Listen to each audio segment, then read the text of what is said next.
This is Jeff with Shout Out Minnesota, and we are here with Freedom Williams here at St. Croix Casino, Turtle Lake. Freedom, man, we had a little dance party going on tonight. Look like you were having a good time. I am, man. Just checking my little check right now. I'm going to everybody good. We good. Good. Let's talk a little bit about the '90s dance music, because it was such a big era for dance music. I mean, it changed. And of course, with you and CNC Music Factory, it was a big part of that. So, take us back to that era a little bit in the '90s, and tell us your story. Well, the '90s come from the '80s, man. Every decade before, a piece of it. Remember, the '80s is mixing everything up. You know, whether it's Run DMC, Houdini, Aerosmith, Depeche Mode, Flock of Seagulls, Blondie, Madonna, Bruce Springsteen, Michael Jackson. So the '90s was so creative because it came out of that. And one of the reasons why the 2000s was creative, it came out of the '90s. But in the teens, in 2011, 12, it started to switch because that great era was going. So you got to learn from the era before you. And technology changed it. So we grew up in an era, man, where we had to go to the record store and dig for records. You know, we didn't have an iPod like this. Right. I got 10,000 records. So if I'm DJing, I can only carry 1,500. So I got to pick them. Your fingernails were getting dirty. And that was just a different time, man. It was work. What was your influences as far as music going? When you were putting your stuff together, whatever songs you were working on. Bob James, Sly Stone, James Brown, Cy Mandy,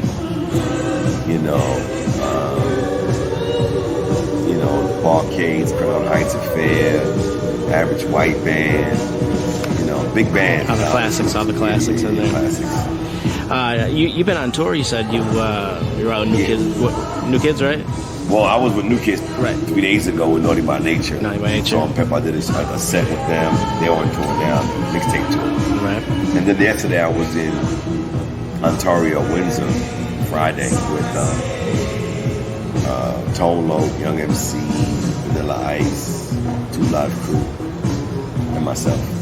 So I've been on a '90s tour for 2 or 3 years. When I go to Europe, it's me, Hadaway, Snap, big Euro groups, Culture Beat, Dr. Alban, Mr. President, ABBA, Ace of Base.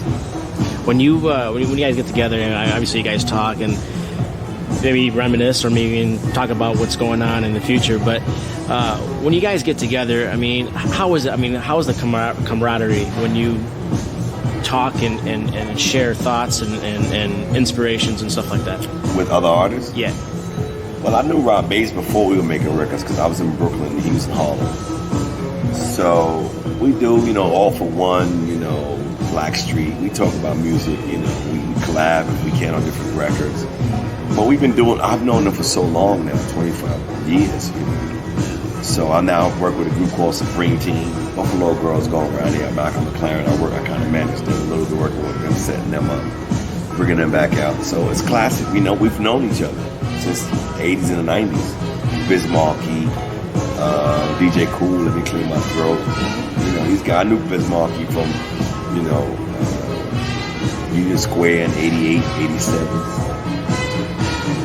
If you could take one thing out of the '90s, from the '90s dance music, and reinvent it again into today's era, what would it be? Integrity, respect for lyrics, respect for each other's music.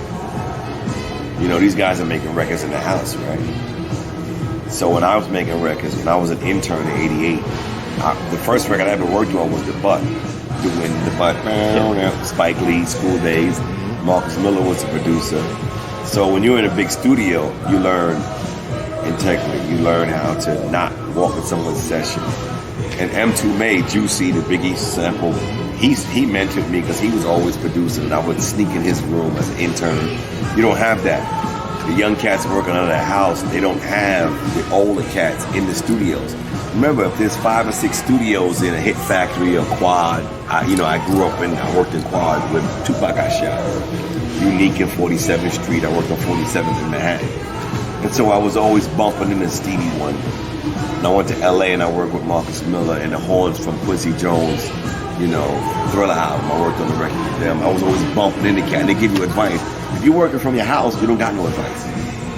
So these young cats don't work around studios. They don't work with Steve Winwood. And they're not working with, Curtis Blow. You know, I worked in the studio with Steve Winwood was in the studio. I got high with Sly Stone in the studio when I was assistant engineering. Sly Stone used to come to the studio in about 88 and look for me. We would go on the staircase in Manhattan, smoke a bowl. He would tell me what to do. Like, yo, this is what you gotta do, man. You know, these kids, if you're working in your house, you don't have that. And so they miss that connection. I think social media has played a lot. Social media is ruining people. Yeah. It's helping to advance some people. Right. And it's giving some people the illusion that they're gonna blow up. And they're not. Right. Most of them are not. When you have, like you said, you're from Brooklyn and stuff like that. And me, myself, I grew up in upstate New York. Okay.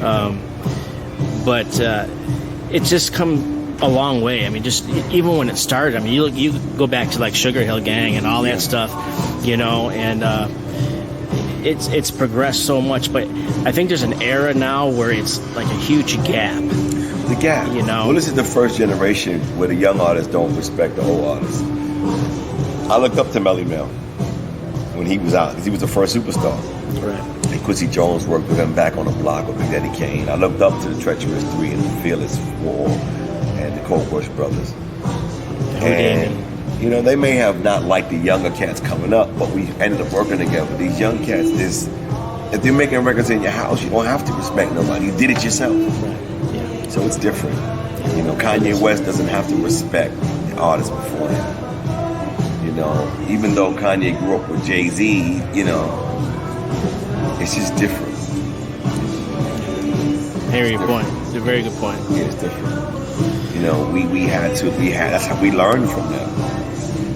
You know, we went to the park jams. We grew up with guys who, you know, I was too young to rhyme at 12. I started rhyming in 78. So when I got about 13 in 78, 79, I was old enough to get the mic in the basement. There was a pecking order.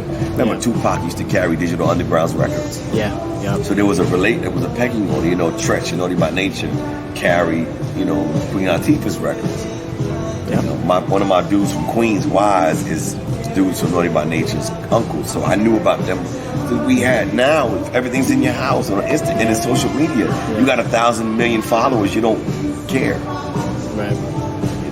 You know, when I actually moved to Minnesota, Minneapolis in particular, the music, the sound was not what I was expecting, and it's got a lot of culture, a lot of history. I mean, obviously Prince stands out more than anything else, sure. But Prince there's and I just so were much. Work together at one point. He sent me some music, you know. But you know, the '90s, I wasn't a big Prince fan. I'm a huge Prince fan now. But in '89, you know, hip hop cats wasn't into that. You know, but you know, we learned to respect it. You know, like LL Cool J said, you heard it, Michael and Prince all the way ever since. If the beat had made a music, they would have to be Mix Rock the Bell. So, you know, it's just different now. It's different. Yeah. Prince is, you know, the best. It's Prince. Well, man, I thank you so much for your time, man, and enjoy your stay here. Turtle Lake's a fantastic place. It really is. It's a great venue, too, man. And it sounds good. I had blast. Yeah. So I appreciate your time. One last shout out to your fans here. Turtle Lakes, Wisconsin. Go Packers. You know, I've been to Dells. I've been all over Wisconsin. All the casinos, man. I love Wisconsin, man. Cheeseheads rule.